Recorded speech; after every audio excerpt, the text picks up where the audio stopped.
Hello guys, स्वागत है मेरे इस चैनल पर। आज हम लोग क्लास 10th चित्रकला का पेपर डिस्कस करेंगे इस वीडियो पे। जो पेपर का कोड है 830 IB इसका कोड है। तो इसकी जो पूर्णांक की बात करूँ तो 70 का पूर्णांक है और ये चित्रकला का पेपर है। 3 घंटा 15 मिनट इसका टाइम मिलता है। तो देखेंगे पहला क्वेश्चन जो इस पे दिया गया है आलेखन का। इस पे पहला क्वेश्चन दिया गया है, इस पे अथवा लगा है। इस पे दो पार्ट पे पेपर ये डिवाइड है। ये आप लोग अथवा वाला ये कर सकते हो या दूसरा पार्ट भी कर सकते हैं। दोनों पार्ट आप लोगों को मैं दिखाऊंगा।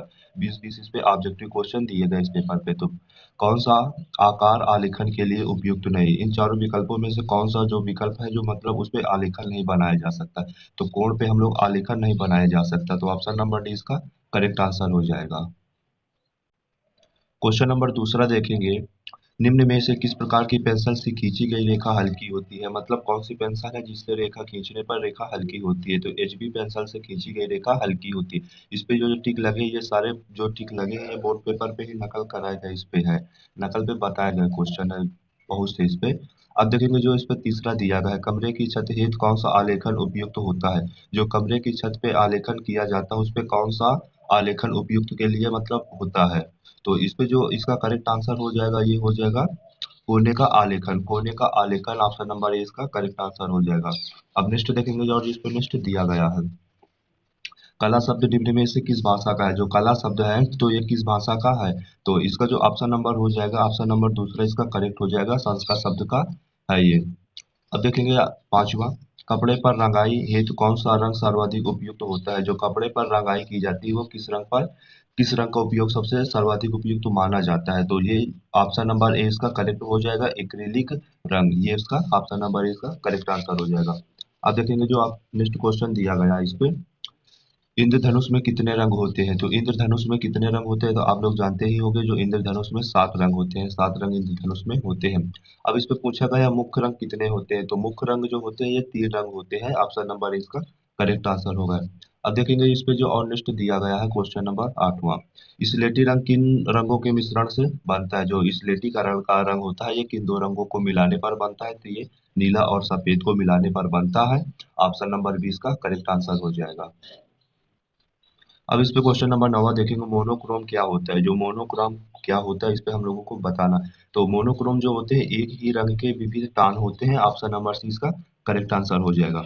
अब देखेंगे और इस पे जो नेक्स्ट दिया गया है, नेक्स्ट देखेंगे अब हम लोग, पीले रंग का विरोधी रंग कौन सा होता है? जो पीले रंग का विरोधी रंग होता है ये कौन सा होता है? तो पीले रंग का विरोधी जो होता है ये होता है हरा।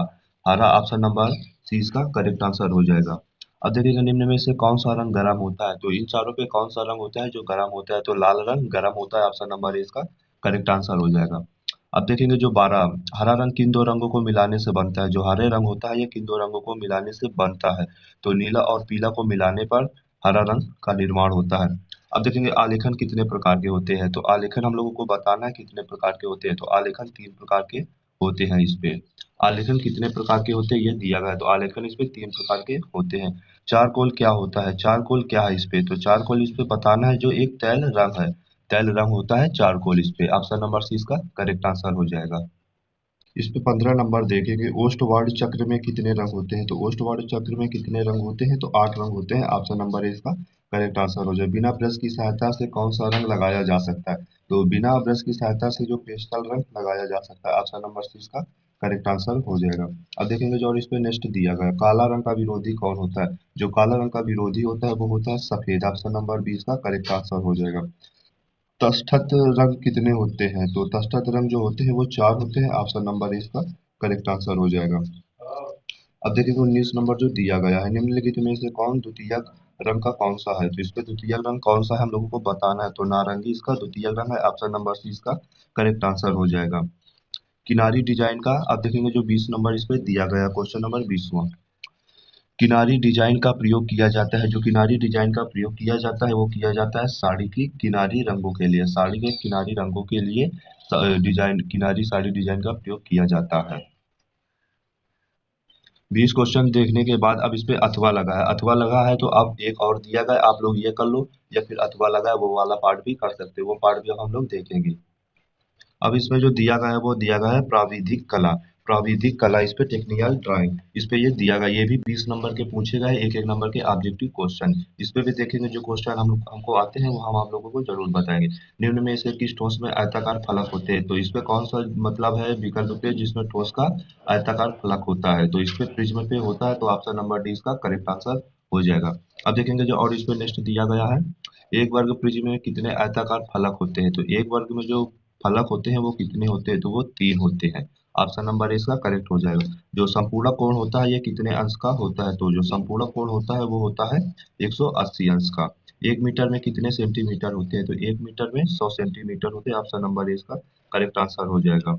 घन का प्रत्येक फलक किस आकार का होता है? जो घन का प्रत्येक फलक होता है वो किस प्रकार का होता है? तो वो एक आयताकार होता है घन का प्रत्येक फलक। अब देखेंगे घन में कितने फलक होते हैं? तो घन के जो फलक लगभग 8 फलक होते हैं। जहां तक जो घन के फलक होते हैं वो 8 फलक होते हैं। तो ऑप्शन नंबर 20 का करेक्ट आंसर हो जाएगा। अब देखेंगे जो इस पे दिया गया 1 डेसीमीटर में कितने सेंटीमीटर होते हैं? तो 1 डेसीमीटर में जो सेंटीमीटर होते हैं वो 10 सेंटीमीटर। ऑप्शन नंबर ए इसका करेक्ट आंसर हो जाएगा। यदि बेलन का एक सिरा वृत्ताकार है तो दूसरा सिरा कौन सा होगा? इस पे आप लोगों को बताना है। अब देखेंगे जो नेक्स्ट क्वेश्चन दिया गया निम्न में से कौन सा आकार वर्गाकार है? इस पे कौन सा जो है तो वर्ग के आकार का है? तो आप लोग इस पे पहचान के बताना है कौन सा वर्ग जो वर्ग आकार का है। अब देखेंगे जो नेक्स्ट क्वेश्चन दिया गया 1 मीटर में कितने डेसीमीटर होते हैं? तो 1 मीटर में कितने डेसीमीटर होते हैं ये आप लोगों को भी बताना। वृत्त का आकार कैसा होता है? जो वृत्त का होता है ये गोला के आकार का होता है। तो ऑप्शन नंबर सी इसका करेक्ट आंसर हो जाएगा। निम्न में से कौन सा आकार त्रिभुजाकार है? तो ये त्रिभुजाकार है। ऑप्शन नंबर 20 का करेक्ट आंसर हो जाएगा। जो संपूर्ण कोण होता है वो होता है 360 अंश का। संपूर्ण कोण होता है वो 360 अंश का होता है। क्वेश्चन नंबर 14 देखेंगे जो दिया गया वर्ग का प्रत्येक कोण कितने अंश का होता है? जो वर्ग पर कोण बनता है वो कितने अंश का होता है ये आप लोगों को बताना है। नंबर देखेंगे जो दिया गया मापनी से पहले मुख्य भाग पर क्या लिखा होता है? जब हम लोग शुरुआत करते हैं तो शुरुआत 0 से होता है, तो पहला इसका ऑप्शन नंबर इसका करेक्ट हो जाए।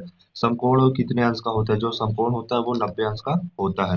वर्ग किसे कहते हैं? वर्ग जिसकी चारों भुजाएं बराबर होती है उसे हम लोग वर्ग कहते हैं। ये इसका करेक्ट आंसर हो जाएगा। 1 डेसीमीटर में कितने सेंटीमीटर होते हैं? जो 1 डेसीमीटर में कितने सेंटीमीटर होते हैं ये आप लोगों को बताना है। अब देखेंगे नेक्स्ट, यदि एक वृत्त के केंद्र की ओर एक कोण 120 अंश तो दूसरा कोण कितने अंश का होगा? तो दूसरा कोण जो होगा उसका वो हो जाएगा लगभग कितने अंश का होगा? तो 240 का हो जाएगा लगभग। जहां तक वृत्त का जो केंद्र होता है, वृत्त के केंद्र पर कोण 120 अंश का है तो दूसरा कोण ये हो जाएगा 240 का। ऑप्शन नंबर इसका डी करेक्ट हो जाएगा। आप लोग एक बार चेक भी कर लेना इसको। नंबर देखें, आयत का प्रत्येक कोण कितने अंश का होता है? जो आयत का प्रत्येक कोण होता है वो कितने, वो 90 अंश का होता है। ऑप्शन नंबर डी इसका करेक्ट आंसर हो जाए। अब हम लोग पूरे 20 इस पे ऑब्जेक्टिव क्वेश्चन जो ओमार शीट पे फिलअप किए जाते हैं वो हम लोग दोनों पार्ट के देख ले। अब देखेंगे जो पेपर किस तरह से पूछा गया और आगे का पेपर हम लोग डिस्कस करेंगे। अब देखेंगे खंड खंड का जो पार्ट भी दिया गया है इस पे आलेखन बनाना है आप लोगों को। तो 20 सेंटीमीटर गुणे 25 सेंटीमीटर के आयत में आप लोगों को आयत में एक चित्र बनाना है जिसपे जो जल वाला रंग आप लोगों को पूर्ण एवं पिस्टल रंग को पूर्ण करना है दोनों पे। तो इस पे चार मतलब जो गाय चराते हैं उन लोगों का चित्रण करना है, मतलब चित्र बनाना है। वृक्षों के साथ ही झोपड़ियों का दृश्य बनाना है, ये आप लोगों को बनाना है। और मतलब चित्रांकन करते समय निम्न बातों का ध्यान भी रखना है। ये आप लोगों को जो निर्देशांक भी दिए गए हैं तो किन किन बातों को आप लोगों को ध्यान रखना है ये सारा आप लोगों को इस पे दिया गया है। अब ये देख लीजिए अथवा लगा है, अथवा लगा है तो आप लोग इस पे दूसरा भी कर सकते हैं जो इस पे और दूसरा दिया गया है। अथवा लगा लगा था तो आप लोग ये दूसरा भी कर सकते हो आलेखन इस पे जो दिया गया 18 सेंटीमीटर की भुजा वाले वर्ग के एक आकर्षण आलेखन की रचना करे जो कमल पुष्प पत्ती और ये क्या लिखा है कली व मछली के संयोजन के साथ हो, किन्हीं 3 जल रंगों से पूर्ण कीजिए। आप लोगों को ये चित्र बनाना, कमल का पुष्प बनाना है, कली पत्ती और उस पे मछली के साथ बनाना है। इस पे 3 जो ये दिया गया है ना 3 जल रंगों का प्रयोग करके इस पे पूर्ण करना है। इकाइयों की इस पे जो निर्देशांक दिए गए बिंदु पर विशेष ध्यान दें। इकाइयों की मौलिकता, ये सारे बिंदु आप लोग पढ़ लेना और पढ़ने के बाद आप लोग इसको जरूरी इसका पालन करना। अब अथवा लगा है, अथवा लगा है आप ये भी कर सकते हो। ये भी सारा पूछा गया क्वेश्चन है 30 नंबर का। 3 क्वेश्चन पूछेगा, 10-10 नंबर के इसमें पूछा गया क्वेश्चन है सारा। आप लोग पेपर को देख लेना और पूरा सॉल्व कर लेना। ये सारा मैं आप लोगों को पेपर दिखा रहा हूँ, ये आप देख लेना। अब ये देख लीजिए आगे इस पे भी दिया गया है सादा या, इस पे भी 3 क्वेश्चन दिए गए हैं। ये सारे 10-10 नंबर के क्वेश्चन इस पे पूछे गए हैं। अब आप नेक्स्ट देखेंगे जो नेक्स्ट इस पे दिया गया है। नेक्स्ट ये दिया गया है खंड खंड का पार्ट सी इस पे दिया गया है। ये भी आप लोगों को इस पे भी चित्र बनाना है जो ये दिया गया, ये भी मतलब दो क्वेश्चन है। इस पे 10 10 नंबर की क्वेश्चन पूछेगा, टोटल 20 नंबर का क्वेश्चन इस पे पूछा गया है। तो आप लोग पेपर बिल्कुल आसान था, तो आसानी से आप लोग इसको कर सकते हो। जो आप लोगों को चित्र बनाना है तो घर पे आप 1 2 4 5 बार चित्र जरूर बनाना। सारे इस पे जो इम्पोर्टेंट है तो जरूर घर पे एक बार प्रैक्टिस कर लेना। अब देखें खंड का जो निम्नलिखित में किसी एक स्मृति चित्रण पेंसिल से बनाइए। चित्र की माप 15 सेंटीमीटर से कम ना हो। इस पे आप लोगों को चित्र बना, जैसे ये बनाना है आप लोगों को, जो बना लोगे तो आप लोगों को इस पे भी 10 नंबर आप लोगों को टोटल मिल जाएगा। तो पेपर आसान था, तो आप लोगों को समझ पे आ गया होगा। तो चैनल पे पहली बार हो तो चैनल को सब्सक्राइब कर लेना और अपने फ्रेंडों के साथ शेयर करना। तो चैनल को सब्सक्राइब करना ना भूले। अब हम लोग मिलेंगे नेक्स्ट वीडियो पे।